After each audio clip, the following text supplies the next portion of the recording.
got some just a few slides that I want to share with you today, but we're going to spend most of our time in the products. Let's go ahead and go to the agenda here.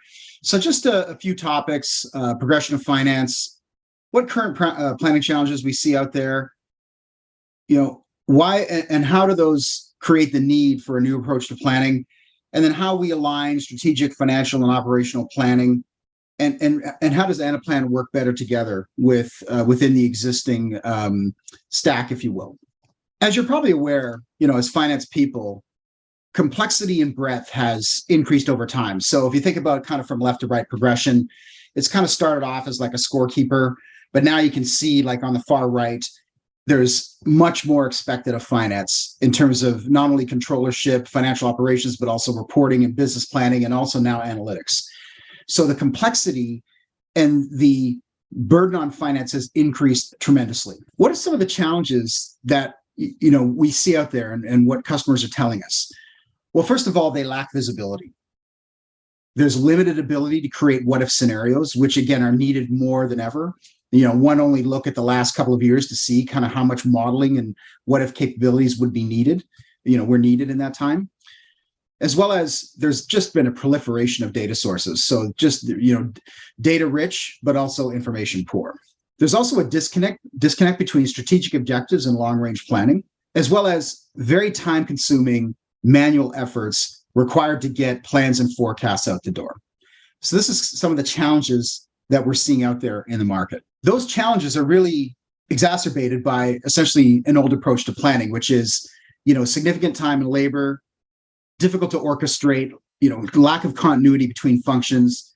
There's discrepancies between data sources. We see this so much in terms of who's got the right number.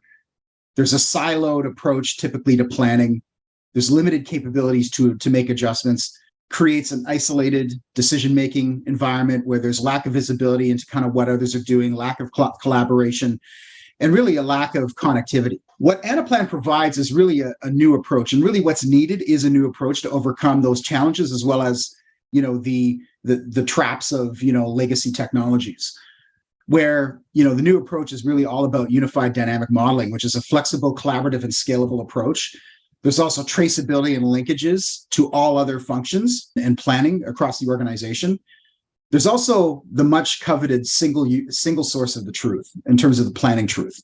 The ability to run analysis, analytics and analysis rapidly and accurately, as well as, comprehensiveness of plan drivers. So linked dependencies. So how does the output of one step in the planning process affect the other? Or what's the downstream implications of any changes made in upstream dependencies? A single platform provides that capability, and that's really Anaplan. And the ability to rapidly create new scenarios, and especially in the volatility that's out there now. For instance, the Fed is meeting over the next couple of days with a big decision on Wednesday. There's a ton of modeling associated with that. And how can a platform facilitate rapid responses to those dynamic changes? Also, too, what's really needed is a planning platform that really goes beyond finance. So if you think about sort of this sort of stack here, where you have like strategic planning at the top, definitely that needs to be done. But that strategic planning also has to be linked to financial planning, the ability to do your traditional revenue and COGS and OPEX and P&L planning and balance sheet cash flow, et cetera. That also has an impact or is impacted by operational planning, which means the platform also has to go beyond finance into other areas such as supply chain, such as workforce planning and the HR function, sales and marketing, as well as other types of specific planning that might pertain to your organization, such as things like cost allocations or project valuations or resource modeling or portfolio type of analysis. And also that platform has to talk to your core systems, such as ERPs and CRMs and HRIS systems and so on. It also work within your existing stack. So you might have day-to-day operational systems like your ERP, CRM, and human capital management systems, such as some listed in that bottom section. But it also has to work with things such as consolidation and close systems. It also has to work, across, and this is kind of where Anaplan comes in, which is that enterprise-wide planning system, which really can talk to your consolidation and close systems as well as your transactional systems. And then on top of that, you can layer in, connections to BI and analytics systems, as well as other sort of collaborative decision-making systems as well, such as, where you might want to do some ad hoc analysis in Excel and PowerPoint or what have you. But that's really where Anaplan fits into your existing technology stack. It's that single source of the planning truth that connects to all your other, source systems, operational systems, to allow you to have that single source of the planning truth, to be able to plan across all those different use cases and be able to use that as a way to make better decisions. In terms of the demonstration, so now we're heading into the actual product. We're going to start by setting some strategic initiatives. We're going to show you how Anaplan can align strategy and execution, how you can plan with flexibility, which is needed now more than ever, how you can plan with agility, which is needed now more than ever, as well as being able to use some more scientific techniques such as artificial intelligence and machine learning to really increase that forecasting accuracy, if you will. Okay, so that's really the scope of the demonstration. So let's go ahead and move into the actual solution. So for the benefit of those who maybe have not seen Anaplan before, Anaplan's a pure in the cloud planning platform that really allows you to pick the device of your choice, the browser of your choice. You go to anaplan.com, you enter your credentials, and with those credentials come like your role. There's essentially your role in the planning process, which has certain security rights associated with it, as well as your individual security rights, which really combine to determine your unique security profile, which determines where you land, where you can go, and what you can do, essentially within the platform, to put it simply. So everything within Anaplan is fully securitized. What you're seeing here is an example of a dashboard, and dashboards are really the way in which users interact with the Anaplan platform. And you'll see that dashboards are extremely versatile in terms of, their role in the process, what the look and feel of them, and so on. So you can have a landing page such as this, which gives you essentially like a table of contents where you can actually click on other links to go into other dashboards. And then you'll see a bunch of other dashboards during today's demonstration, that are more sort of specific to that step in the process, and where you can actually contribute data as well as instantly analyze the outputs of that, of those contributions. So let's go ahead and start by clicking on Establish Corporate Plan. On this particular link, what you're seeing is basically an organizational health check dashboard where you can immediately see the key metrics that matter most to your role in the process. In this particular case, the dashboard is kind of displaying those key metrics where you can see, again, a high-level summary P&L. You can see quarterly performance. You can see a vertical analysis in terms of like what percentage each line item makes of revenue.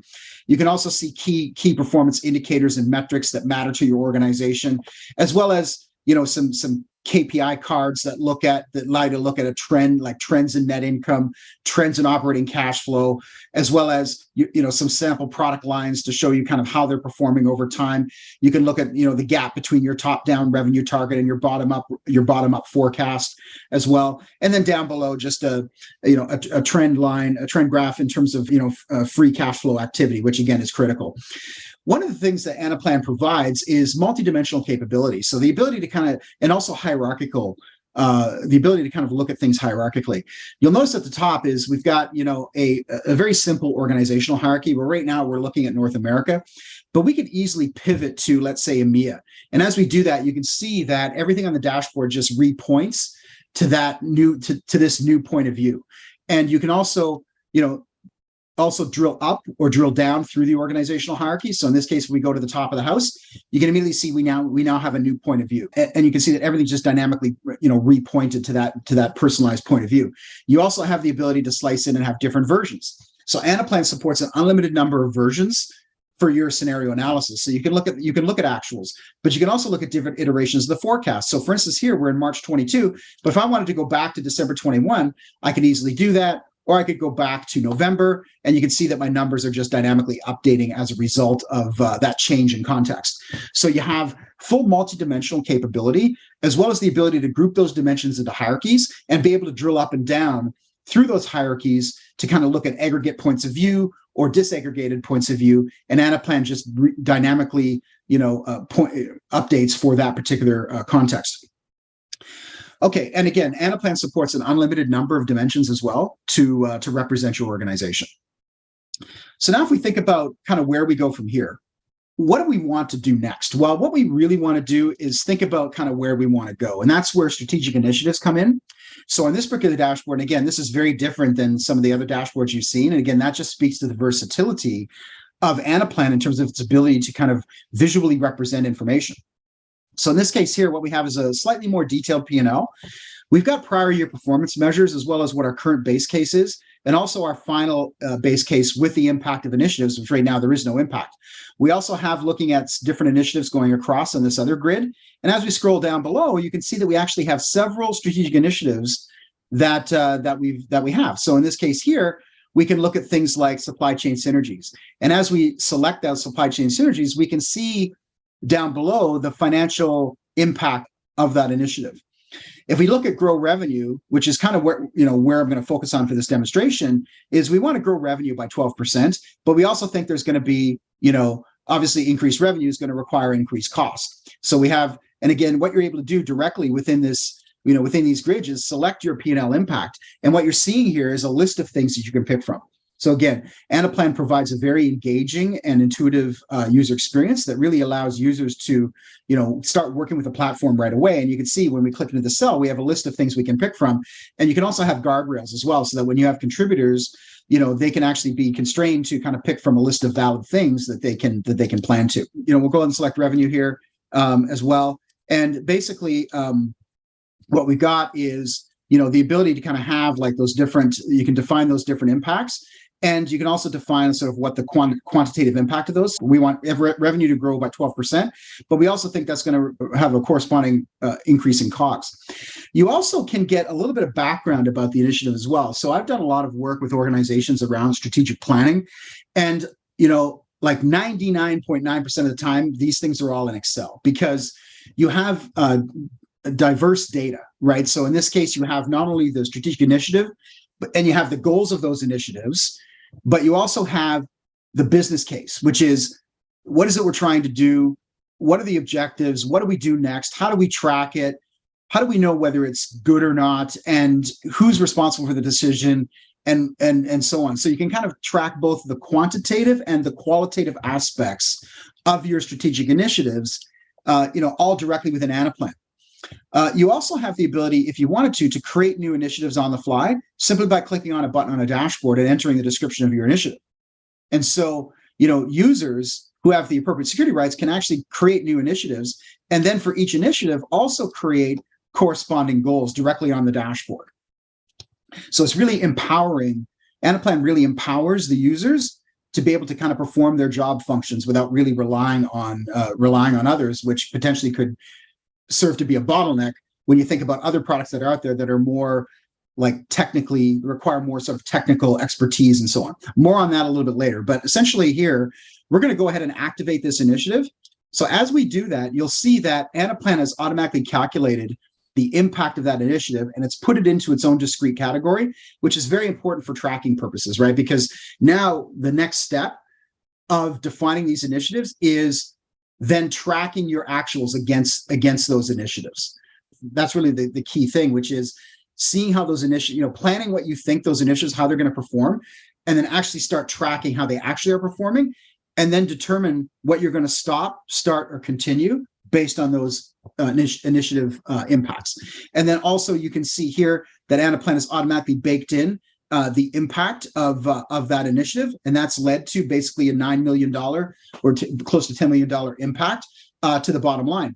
You also can have Anaplan flash up warnings that, and again, talking about in that earlier slide, dependencies, right? Because that's key, is understanding what the downstream impact of this decision might be, that if we do want to grow revenue by 12%, you might have now capacity constraints within the organization that you now need to address. In this case, Anaplan is able to monitor those dependencies, track those dependencies against a threshold that you can specify, and then flash up warnings to say, okay, well, if you're going to go down this path, we've got to look at other things such as organizational capacity to deliver in order to realize this strategy. Okay, so now we've got our strategic initiatives defined. Let's go ahead and see what that means. So now we're going to go ahead and get that 12%. In this case, now what we're going to do is, and I've got kind of my finance hat on, which is, okay, now we want to grow revenue by 12%. I can see my 2-year compounded annual growth rate. I can see the prior year growth rates. I can see prior year sales, et cetera. If I go ahead and put in that 12%, you can immediately see that down below, we can see there's been some changes where you can see our risk factors have changed. If I focus on North America, if I click North America in the top, you can see I have my 3 countries in North America below. If I click on EMEA, you can see that I have my EMEA countries as well. And again, this is an example of another strength of Anaplan, which is really being able to plan at multiple levels of detail. In this case, I've planned kind of at the top of the house. Anaplan has determined that 12% increase over prior year sales gets me to my final year target of 618. That 618 has now been actually automatically allocated down to the countries within North America. And then within a country, let's say if we focus within United States, that's now been also allocated out to my different brands. So now if we kind of go down a level, you can see that we've got our 12% assumption, but we can also put holds and overrides on that. So for instance, you can see that US right now is at a 12% growth is assessed as low risk. Well, what if I go ahead and push that to 15%? So I'm going to put in 15% and I'm going to choose to override that. And Anaplan is automatically recalculate what my final target is, but you'll notice that I'm still held to that 618. So that's, I'm able to adjust kind of at that next level down, the mix of how I want to get there, but I'm still being squeezed to that initial target. This is an example of being able to plan at 2 different levels of detail within Anaplan, which is a key strength. You can establish your hierarchies and then pick whatever level in those hierarchies you want to plan to, and also reconcile, the top to the bottom. In this case, what Anaplan's doing is proportionally allocating that 618, based on the initial target, but then it's also taking into account any adjustments that I'm making and still making me come back to that 618. If I now go down to a lower level, now across to another dimension like product, where I can see my different brands and so on, I can also make adjustments here, where I could say, for brand 1, I'm going to go ahead and push that brand a little bit. I'm going to go into 120 million, but you can see I'm still being held to that 486. So you can adjust that mix of kind of how you want to get there. Now, this is good from a yearly planning perspective, but what about taking this and seasonalizing it by month? So if we scroll down here, you'll notice that we have now monthly data available, but I have nothing for brand 1 because I haven't selected a seasonality. So in Anaplan, you can pick from a library of seasonal methods. You can also dynamically add new methods on the fly as part of that agility, which you're going to see a little bit later on. So you can do like a straight line spread, which is again 10 million a month. You could also automatically reference that prior year seasonality, or you can see everything's just dynamically changing. Or you could put in a custom seasonalization right now. So you can see here, I'm going to go ahead and just clear this. And I'm going to go into my custom drivers. And here's where you can, under that custom method, say, I want to take 100%. I'm going to start by spreading that flat. But then what I want to do is put a bump in September. I want to put a bump in October and maybe a bump in November, and maybe have December be a bit more flat. So now I'm just going to go back to my full year, put in 100% and just proportionally adjust everything. You can see my chart below is dynamically moving. So now what I have is a net new seasonal method that then I can go back to my previous dashboard and just go ahead and select that custom method. And now what you get is that bump in September, October, and November. So again, and you can see that Anaplan responds immediately to that input, right? And there's another strength of Anaplan, which is that in-memory calculation engine. Everything you're seeing here is in memory. So any changes you make to upstream inputs automatically recalculate downstream outputs with no delay in between. There's no batch processing required within Anaplan. There's no like F9 calculate button required. Everything is instantaneous and in memory, and that really saves a ton of time. Okay, now we've got our top line revenue planning. If we kind of go back to sort of where we were and we take a look now at that capacity warning, here's an example. And again, what we're using here is account executives as our resource to kind of increase that revenue. As you can see right now on this chart, here's our current staffing complement in terms of account executives, in terms of what we can currently deliver. And here's where the target is putting us. And you can see there's a pretty big gap. And we also have to take into account some inputs into this, which is, first of all, what's the phasing of hiring new people? how quickly do they ramp? What's the lost sales cost of not hiring? What's the cost of hiring people? What's our annual turnover rate? What's the cost of the different roles that we would have within this, this planning process? And so we have all these inputs. But now what we need to do is close this gap. And you can see it's a pretty substantial gap. We're about 50%. So what are some levers that we can pull? Well, first of all, maybe we can change things a little bit to maybe, introduce some sales enablement capabilities and so on. Maybe we can, and maybe with that, we can kind of move the needle by about 10%. But as you can see, that the chart is sort of, that gap is starting to close, but not enough. So which means that I actually have to look at adding people. But we also have to be aware of some key metrics that we're tracking in terms of what's our overall workforce costs, what's our revenue per employee and revenue per headcount. And here's our new revenue target, which you see is, has changed as well. Well, now we have to look at adding people. So we can start by adding our most senior people. So if we go ahead and start add 4 headcount to that, you can see the gap closes quite a bit, but we're still not there. We start off close in the first quarter, but we kind of fall behind as the year progresses. So maybe what we need to do is add 2 mid-level people. And then we also, we still have a little bit of gap in Q4. So maybe we also have to add sort of two new people to really get into that, to kind of turn everything good. And now you can see that, but what that means though, is that we actually had to hire 8 people to meet that 12% increase in revenue. And here's the associated impacts on our metrics, where our workforce costs have gone up, as well as our metrics have also decreased a little bit as well. And you might also have warnings tied to those metrics, because those metrics could be tied to covenant agreements for financing and so on. So you can see that, having everything connected in real time is a tremendous advantage, because it's really broken down those silos that I talked about in that overview deck. Okay, and so also too, just quickly going into a couple of other examples here, just to kind of give you a flavor of, what you've seen is kind of very top-down specific, but you can also plan from the bottom up in Anaplan. Starts with strategic initiatives, starts by that high-level target setting, starts by resolving projected problems of capacity. Now we've got our top-down plan. Now we can start building from the bottom up, and really that starts with a planning calendar. So here's a dashboard that's used in quite a different way than what you've seen already, which is looking at a body of work, breaking that body of work down to tasks, assigning those tasks to owners, and then giving them start and end dates, and having them being able to mark whether those tasks are complete or not. And again, this also helps with new people coming into finance, because again, finance is not immune. Finance has had a lot of turnover as well and continues to do so. So new people coming in can immediately understand kind of what they need to do from a planning standpoint. And now if we look at sort of some different planning capabilities, if we start with, salaries and benefits, which is kind of that big ticket item, what you have here is, being able to kind of add new headcount. So here we have our existing employee headcount, existing complement, which again is connected to your HRIS system. So we talked about Anaplan fitting into your existing stack and connecting to different systems to deliver that single source of the planning truth. Well, importing your existing employee roster into Anaplan is that starting point. If you're planning kind of at that named employee level, where you've got your existing complement, you can then layer on things like transfers and terminations as well, and also layer on new heads. So in this case here, what we have is, in this example, is the ability to kind of add a new employee.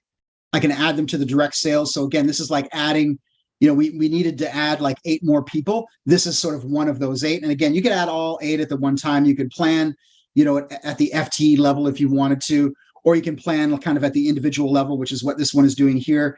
And, we could give them a role. So in this case, we'll add that junior person. You can layer in kind of what their start date is. So in this case, maybe I'll start them, let's say September 1st of 2022.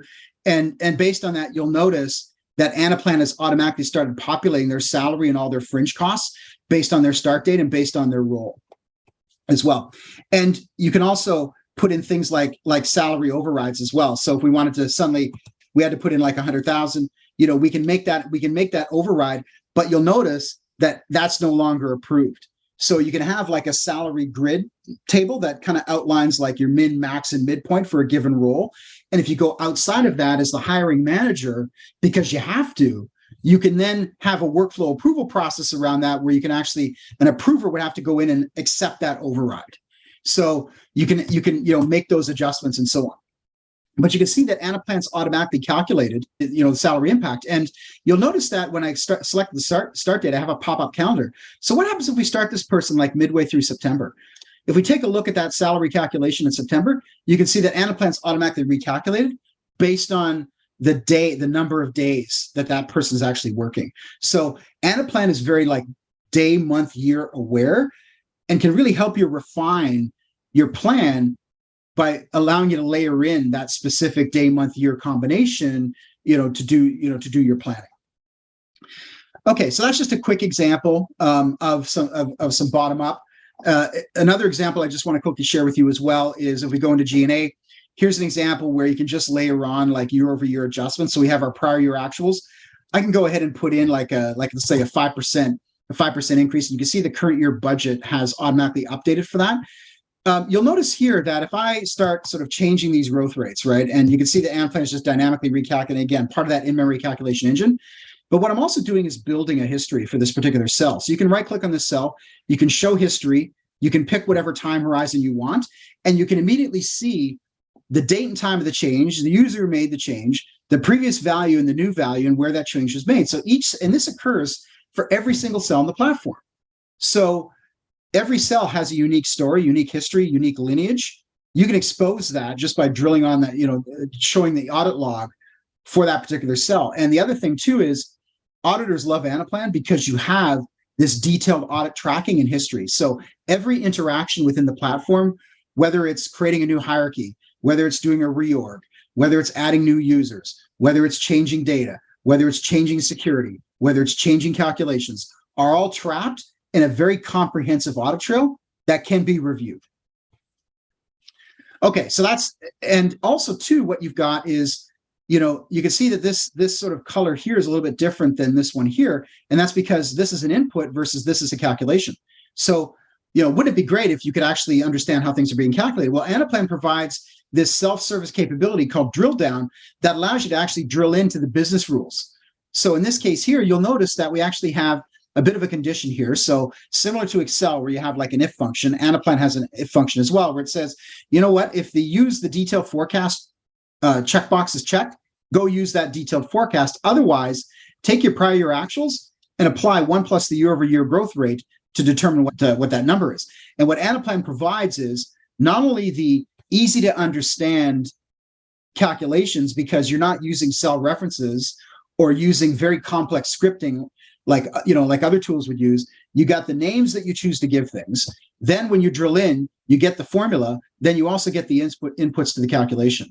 And again, modeling in Anaplan is very similar to modeling in Excel. If you think about Excel, where you have like a formula bar and you have a function library and you have like rows, columns, and different tabs, Anaplan's very similar, where you have a formula bar, basically the exact same position as the Excel formula bar. You have a function library that basically maps one-to-one to the Excel function library. And in many cases, we've improved on it and made it more efficient, because Anaplan has a lot of things that Excel doesn't have, which is it's multidimensional, it's hierarchical, it's scalable, it has security, and it has workflow.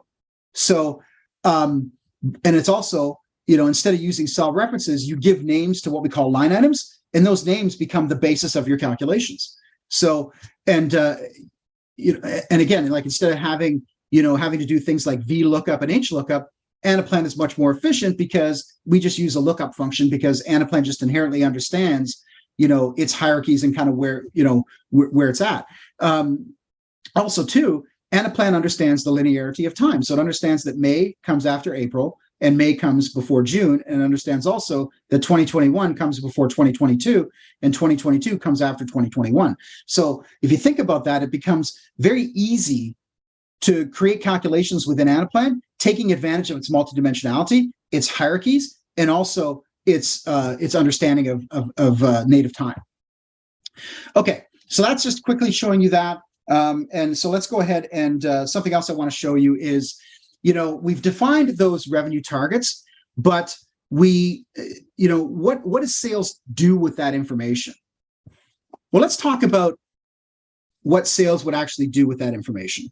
What you're seeing here is basically, and let me just bring this up to a larger size, is, we've done our long range planning, we've done our revenue and OpEx planning, but sales isn't done, because sales now needs to take that information and translate it into the way that they understand things, which is things like territory and quota modeling, sales forecasting, as well as incentive compensation planning. So how does sales now take the baton and move that forward? Well, we've done our top-down target setting, we've allocated our revenue targets, but what sales now needs to do is understand things at the account level. So you can load your historical sales from your CRM system directly into Anaplan. And now we have our account level information that basically sales kind of works at this level, because obviously you've got an account executive who's assigned multiple accounts, and they now need to kind of bring those accounts through the funnel, through different marketing activities, et cetera, ultimately to closure, which then realizes revenue, which then counts against the target. But this is how now sales, using the same platform, can plan in the way that they need to plan and view the information that they need to view and from their point of view. But at the same time, they're connected to finance.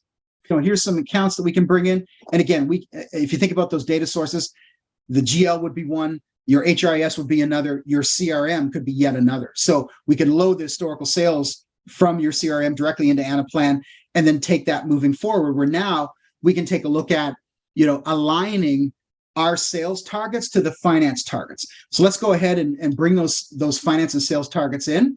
And now what you have is, here's finance's point of view, because they're looking at things more from a regional perspective. But here's sales point of views, where they have to look at things more from a product and brand and category perspective, where now what we need to do is align kind of all of our products. You can see that the Americas is 1.8 billion. That 1.8 billion is made up of these specific products. So what you're able to do is use Anaplan to align not only your strategic and operational planning, but also your different groups across the organization, aligning sales with finance. So now sales understands what it would need to do from a product perspective, and they can adjust that mix. But basically now what you're seeing is they're aligned with finance. So our ability to meet that 12% revenue target has just increased dramatically, because sales is on the same page. So now if we go to our account analysis, we can then actually look at doing our territory and quota planning based on this. And you can see that now sales is looking at things like overassignment, right? Because essentially you have a region target, a sub-region target, and a field target. So now what an RVP can go in and say, well, you know what, I want to put a 5% overassign, which is basically a safety buffer, right? Because I want to overassign to my field. I'm going to have a more conservative target, which is aligned with finance, but I want my field to overperform, because I've got that safety valve. So I'm going to go ahead and put in that 5% overassignment, and I can now see that I have, here's my, my regional target, my sub-region target, and my field target. And now I can start being a little bit more granular, where I can actually start setting goals by individual region. So in this case here, I'll stick with the Americas. I'll go with a particular product line here, and you can immediately see, very similar to what you saw before, is the ability to actually take that target and cascade it down, all the while with holds and overrides, similar to what you saw before, all the while being lock in step with finance and totally aligned with finance. So we can assign that to, assign this sort of one level down. Then I can go ahead and complete that as part of my workflow status. Then I can move to sub-region, which is again down to more specific regions, like within US East, for example. So I can plan kind of at that again, getting more granular. I can see how many reps I have. I can see how many territories I have. I can see how many accounts I have, and I can do holds and overrides on that. And then even also look at that capacity, similar to what you saw before. But what you have here is something a little bit different, because, sales knows that we need to add 8 more people, but that doesn't tell us where. So in this grid here, what you're able to see is Anaplan has identified the 2 regions where potentially we might want to add those people. So in this case, Anaplan recommends that we've got, again, two open headcount for this particular combination, 2 of that 8.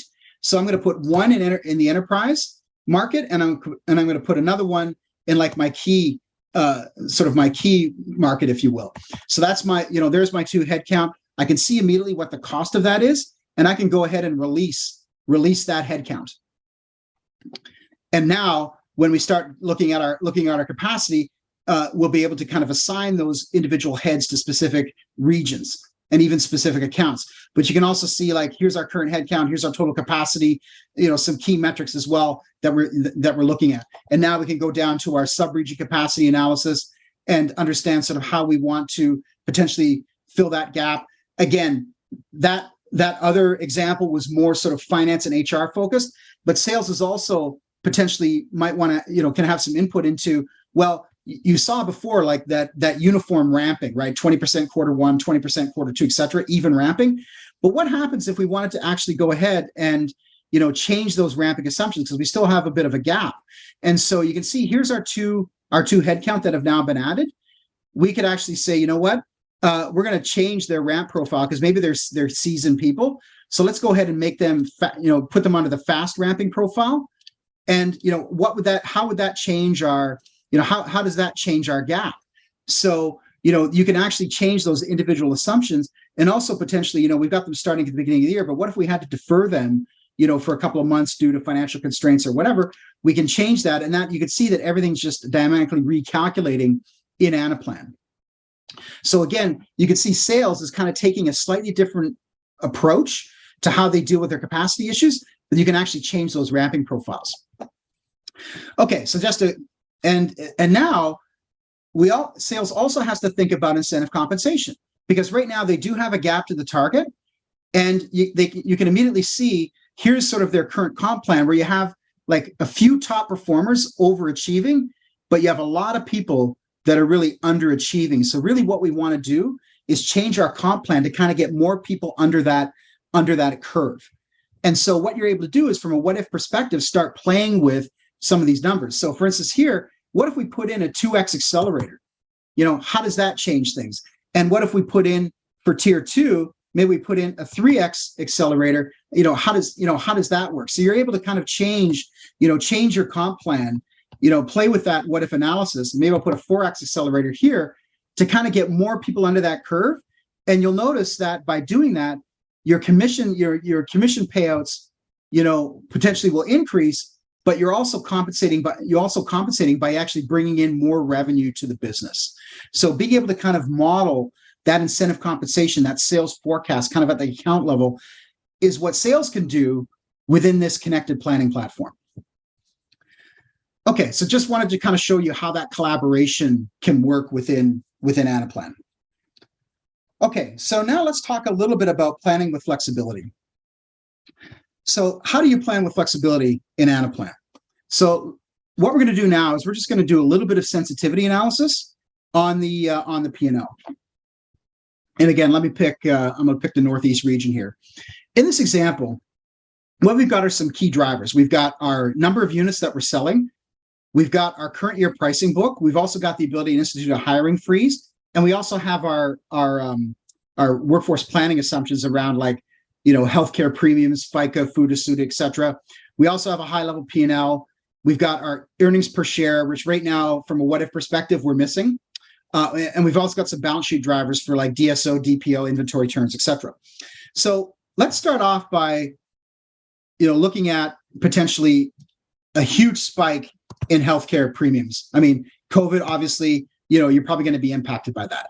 And you could see that, we're looking at sort of a negative performance. So that's one headwind. What if on another headwind, because of competitive marketing pressures, we actually have to take, a 10% cut in our price on a particular product, and you can see that kind of things continue to kind of deteriorate, and we're missing our EPS even more. If we take a look at our targets, we've got a target of 420, and we're currently at 417. So if we go to the street with these numbers, we're going to get, it's not going to be good. So what are some of the things that we can do to kind of improve this situation? Some of the decisions we can make. Well, first of all, what if we try to introduce, we've got some new products here. We think maybe we can institute a price increase. So maybe we can increase prices a little bit, and you can see that things start to improve a little bit better. We're still missing our numbers, but we're getting closer. And what if we institute, like, let's say a six month hiring freeze? So by doing that, Anaplan's automatically recalculating, our P&L, and we're still missing our numbers. But what if we think that we can actually increase our units? Maybe by potentially, by cutting this price, we're going to sell more and potentially, improve some of our other product. We're going to sell more of our other products as well that potentially have a more favorable margin. But what if we put in like 25,000 units? So if we sell our units, potentially we'll get closer to that. And what if we have to potentially, we're looking at maybe even a higher growth rate for another product? And you can see by doing that, we actually beat our numbers in the what if scenario. But in order to do that, we had to counter that headwind of health insurance by instituting a 6-month hiring freeze, by and also a deterioration in the price of one product because of competitive pressures. We had to actually outperform in 2 other products by a substantial margin. We also had to sell more. And we also potentially might have some other levers to pull, like from a cash flow perspective. Maybe we want to try to pull in our DSO and maybe push out, our DPO to try to improve cash flow. So you can have alerts around free cash flow as well. But in order to do that, these are the decisions that we had to make. Is that logical? Does it make sense? But the key is that you're now able to have kind of these conversations within Anaplan instead of struggling with the numbers. Let Anaplan do that work for you. Okay, so now if we talk about planning with agility, how many times have you been in a meeting and say, well, what would the impact of this be? And, in the Excel world and in other worlds where products are more technical and require more specific expertise, like where you have to go back to IT and make the request, it's days, right? And by the time you come back with an answer, that answer is no longer relevant. In Anaplan, here's the challenge. So we've got, we're planning kind of our driver-based planning example here. We have units, we've got sales price that calculates revenue, et cetera. And you could go in and you could, enter a new volume, and Anaplan just recalculates revenue, cost of revenue, et cetera. But you're in a meeting and you get this request. Well, we know here's our margin, but I need to see gross margin percent. Gross margin percent is nowhere on this grid. So how do we handle that? Do we go back to IT? Do we call the vendor? Do we, in Anaplan, the answer to both those questions is no. So here's how that would work. So what we're going to do is we're actually going to open up. We're going to open up that grid. And now what I'm doing is I'm putting on my Anaplan model builder hat. And what I want to do is take a look at this grid. And again, the other grid you're seeing on the dashboard has been published to the end users, and that's what they see. This is what Anaplan model builders see. An Anaplan model builder is someone who's comfortable working in Excel, who has those Excel skills, is comfortable building Excel workbooks. They can lift and shift those skills into Anaplan. So we need to see gross margin. The request is we need to see gross margin. So in this case here, I've got my gross margin, but I don't have my gross margin percent. So what I want to do is I want to actually create a calculation. So I'm going to click on this little design button, and I'm going to insert a new line item. I'm going to call this one gross margin percent. So I just type it in, and I'm going to put this kind of before this blank row. So I'll just go ahead and click OK. What Anaplan does is it actually adds that gross margin percent. You'll also notice there's an important message here called updating. And what that means is that Anaplan is adding this gross margin percent line item to all the affected modules that might have these other line items that are associated with it. So Anaplan kind of performs those updates seamlessly. And so there's no such thing as like broken links in Anaplan like you would typically see in Excel or in other products where you have to add it in like multiple places, or because it didn't get accounted for in a particular formula, you might have a calculation break. In Anaplan, you just add it once and it just updates all the affected modules. So in this case here, what I want to do is I want to actually change its format. So I can select, okay, maybe I'll make it 1 decimal place. I'm going to put brackets around it. Zeros are going to be a hyphen, and I want it to be a percentage. So I'll go ahead and select that format. Also, too, I can affect how it rolls up over time.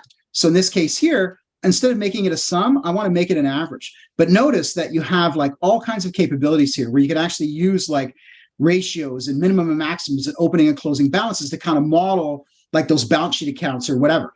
So I'm going to put in this average. And now what I want to do is I actually want to create a calculation. So now I'm going to select this line item. I'm going to double click on the formula bar, and you'll notice that when you double click on the Excel formula bar, you get the exact same behavior, the green check mark and the red X. And now what I want to do is I want to say, okay, my gross margin percent is really my gross margin. And you notice as soon as I click on it, Anaplan completes that calculation, starts building that calculation for us. The only thing I have to type in is what I want the math to do. So it's going to be division, and that's actually going to be my gross margin divided by my gross sales revenue. And I'm going to go ahead and hit enter, and there's my calculation. That's really all there is to it. So you be the judge in terms of whether you feel this Anaplan can be managed by your business users. It's really just point and click, same as you would do in Excel, but the formulas are much easier to understand because you're using the names that you choose to give things.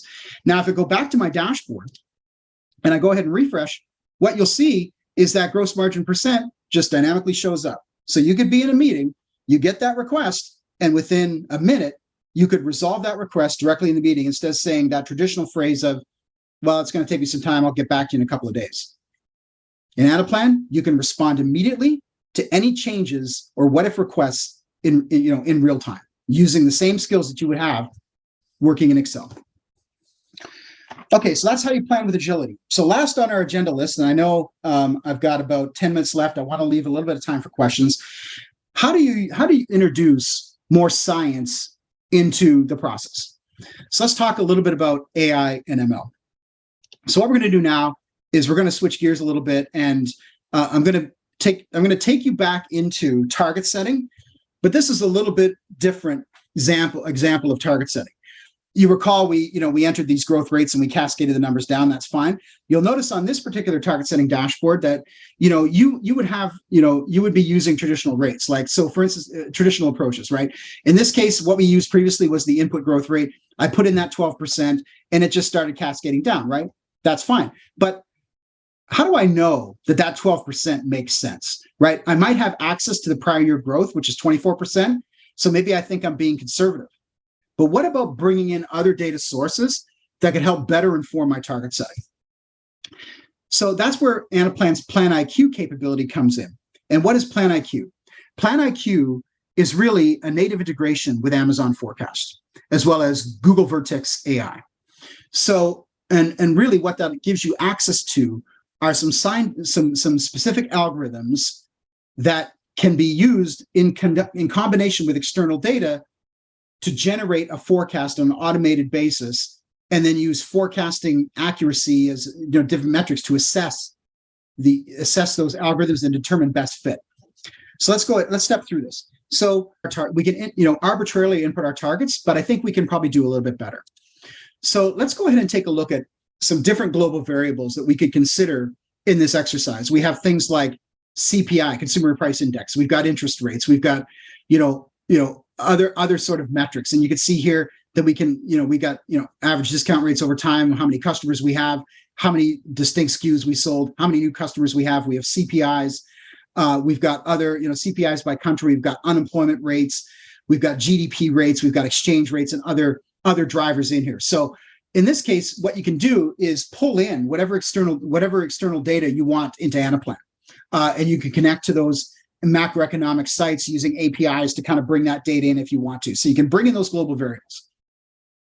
Once we bring in that external data, we can also take a look at reviewing sort of our assumptions and reviewing sort of the current state of the plan. So from a workflow perspective, we can see that brand one doesn't have any numbers in. So we're going to set targets for brand one by using a more scientific method. Let's take a look now at, for this particular profit center, the impact of that, that external data. What you have the ability to do as a contributor is, first of all, work with that external data set, so you'd have access to it, you can view it.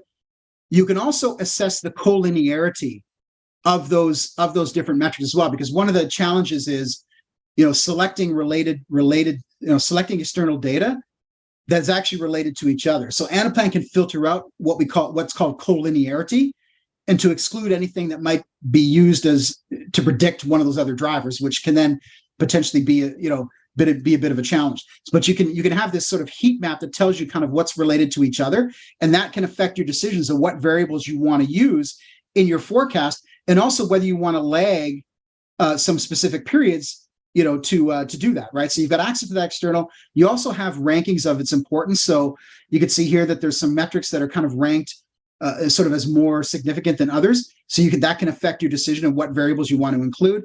Then as you scroll down, you can see, okay, here's our projected related variables. Now, if I wanted to go ahead and change change one of these, so for instance, maybe I want to change this from a lag 1, to a lag 3, go back 3 months. And what Anaplan does is you can see that's kind of updated our our related variables accordingly. So you're able to kind of pick what you want to include from that library, get a ranking of kind of how which variables are kind of more significant, and then you can pick how many months back you want to lag. You can filter out collinearity, etc. So that's kind of how the profit center can work with the individual contributor can kind of work with that data set and determine what they want to use for their specific predictions. Then they can also go in and review these different inputs. And also, so this is kind of, this is sort of what we've decided, but you can also run scenarios on that, right? So what if CPI increased by 5% or maybe even 10%? You can do that and you can see kind of what the impact is. What if, the number of SKUs sold decreased by 10%? What would that mean? So even though you've kind of selected that data set that you want to work with, based on those rankings and so on, and what lag periods you've selected, you also have that additional ability to create different versions of those data sets and model out projected changes to further fine-tune the prediction, if you will. Okay, so we're kind of reviewing those inputs. Then if we take a look at, what are some of these algorithms that I've mentioned, right? Well, I mentioned that it's a native integration with Amazon Forecast.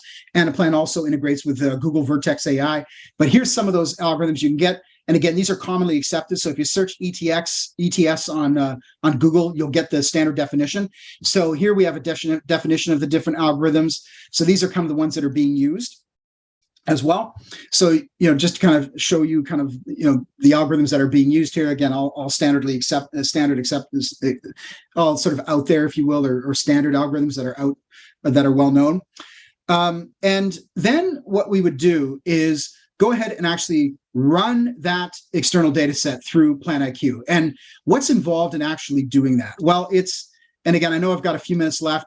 Just very quickly here, I'm just going to log into Anaplan. I'm just going to quickly show you something real quick here. I'm going to log in and I'm actually going to go to PlanIQ. And here's where basically what you've got is a native integration with Amazon Forecast. And so what you're doing is you're setting up what are called data collections directly within Anaplan. So you set up your data collection. So you define kind of the details associated with that, the properties of the data collection, like what historical data you're using, what related data are you using, what attributes are you using. Then you define like what forecast models you're using as well in terms of its properties. So what metrics, et cetera. And then what forecast actions are you doing in terms of, what modules are you using, if you were, where do you want to store that sort of result? And so you're setting up PlanIQ or these algorithms directly within Anaplan. It runs that through that native integration through to Amazon Forecast and then puts those results back in Anaplan. So you don't have to leave Anaplan at all to do that. And I call this really data science in a box because you don't have to go into Amazon Forecast and set anything up. You're setting it up within Anaplan with intuitive menus and point and click, and you're having the full power of those forecasting engines available within Anaplan. We've run it through the engine, and then what you get is basically a ranking of those different algorithms based on the accuracy method that you pick. So in this case, we can select our accuracy method. Anaplan automatically ranks those algorithms. So we go down and take a look at what's been ranked number 1 is the Amazon Auto ML for in this case for brand 1. And you can see that you can also define your lower and upper confidence intervals, your midpoint. And then what Anaplan does is based on the accuracy method that you pick, it automatically ranks the algorithm that has the minimal MAPE, or in this case, mean absolute percent error. And then what Anaplan does is it automatically forecasts out generates an auto forecast for you based on this algorithm, and then you're able to potentially make adjustments to it. That's really what PlanIQ does, is it automates the forecasting process using more scientific methods and using commonly accepted machine learning algorithms that are out there, and then gives you, again, another capability in the toolkit that you can go in and review and adjust, based on the outcomes. Okay, so then if we go back to sort of that original dashboard, that corporate revenue forecast, and what we want to do now is we want to bring in our PlanIQ results into our target setting model. And now you can see that Plan IQ has actually come back with a growth rate that's very different than what we thought we could achieve. So Plan IQ is another seat at the table that gives you the ability to say, well, just again, to evaluate kind of what you're, how you're setting your targets, and then say, you know what, based on that related data, I'm going to go with Plan IQ's results and then reset my targets accordingly. So again, just gives you that ability to kind of reassess and gives you a more scientific approach to evaluate kind of how you're setting your targets. Mark, could you quickly just describe what the main differences between Anaplan and maybe another competitor would be in this area? Yeah, I'll give you three key differentiators of Anaplan versus other tools that you might be thinking about or working with in the market. Number one, big one, business user ownership. You be the judge in terms of if you were in the meeting and you needed to make a change based on an ad hoc what-if request, how quickly you could respond to that change with your current tool set. In Anaplan, because it's business user owned, you're able to make that change within a matter of a minute and be able to immediately see the results of that. So Anaplan, again, and again, I've had experience in other products in this market prior to coming to Anaplan and prior to spending time at Anaplan, and now I'm at Accelytics. To me, it was a eureka moment where it's like, wow, this is truly a business user owned platform because I can use my Excel skills to configure something very quickly within Anaplan. And that's why Anaplan has very large adoption because of its Excel-like capability without any of the drawbacks of Excel to really configure calculations. The second one is its in-memory calculation engine, another big one, right? No batch processor required, no F9 key. It's really instantaneous results, instantaneous calculated results from inputs, and so there's no, there's no delay, right, in terms of doing that. And the third one is performance and scalability. So Anaplan is, a highly scalable engine, which is backed by a patented technology called Hyperblock. It's not a traditional like Microsoft SQL or Oracle database. It is a patented technology called Hyperblock, which exists in memory and allows for large numbers of users and large volumes of data. And those are really sort of three key differentiators of Anaplan versus other products in the market. We hope you enjoyed this session. Be sure to check out more in our series. And if you're interested, be sure to hit subscribe and like so you can be the first to know about our next upload.